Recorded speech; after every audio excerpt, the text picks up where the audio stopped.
Good afternoon, class. Hamza Abdullah here, Junior. I will be discussing today my public health issue that I feel like should be more people should be aware of, or the media and public should be more aware of, and should be discussed more. Is the black maternity death rate, or black maternal death rates are and how improportional they are to white women and other people of color.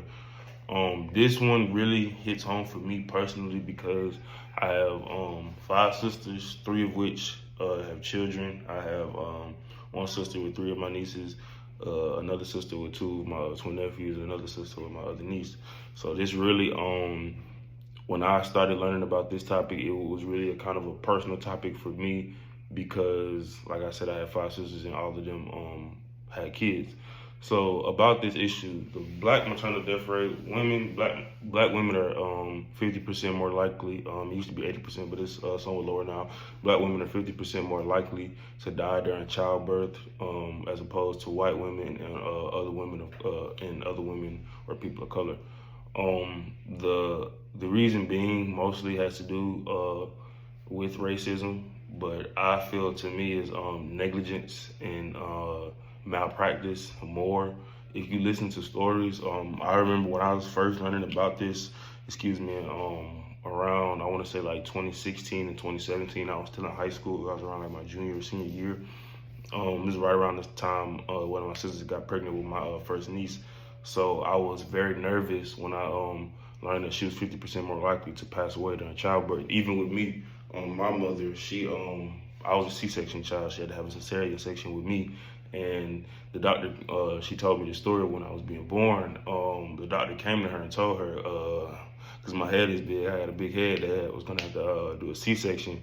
But I was also having complications breathing, and she said, there's a chance that the cesarean section might not be successful. So it could either be you, in terms of my mother, or me surviving. And they asked her what she wanted to do. We could just let me die, and she told them, get my child, like get me out of there. So I always love my mother. She risked her life for me, and that's why, like I said, it'll always, this topic, this public health issue will always be something personal to me. This class really helped me understand how media attacks or goes against certain health issues and props up others.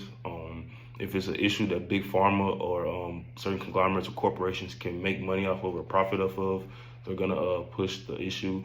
They're gonna milk a medication, and there's never really gonna be a cure, but they're gonna do what they can because we live in a capitalistic society. To get as much money from it as possible. With this though, listening to stories about other women, some women were plain out refused when they were. A lot of times, why I call it malpractice is black women, or some people say it's because the DNA and the genetic makeup of black women is different than white women and other women of color. So there will always be some type of difference in hormonal levels and things of that nature.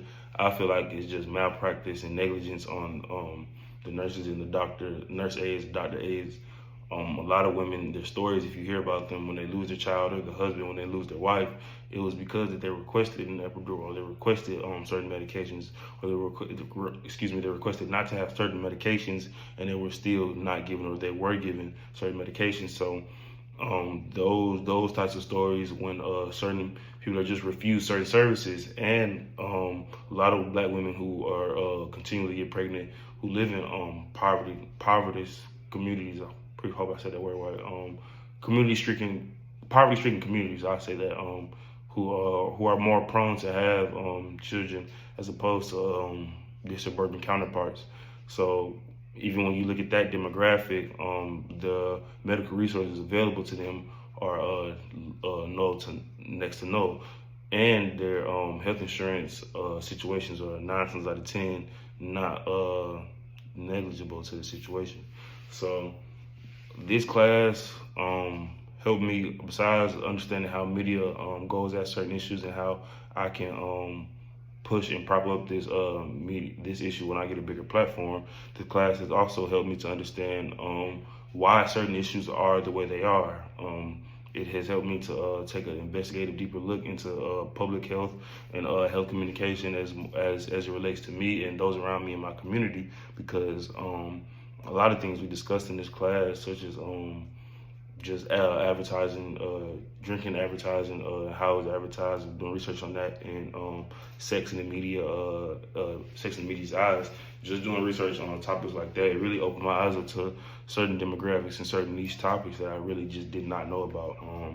Another last little tidbit I want to talk about in my health issue before I move on to my review of the class is that the issue would be a lot more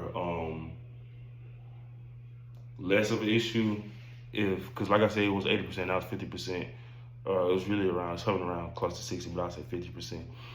It would be less of an issue if it was talked about more. If you go on YouTube and type in black women maternal death rate, the most recent video was from about 8 months ago, I want to say. So that's kind of pretty recent as far as like news can kind of go, but it's really kind of old at the same time.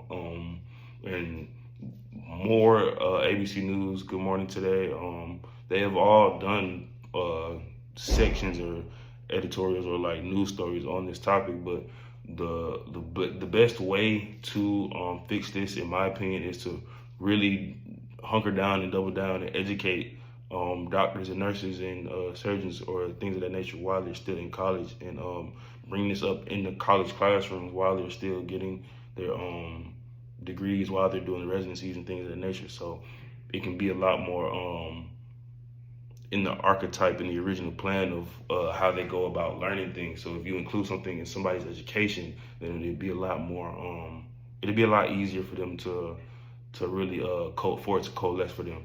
Moving on to my review of the class as an overall whole, I want to say thank you to all of my classmates. You were all very helpful.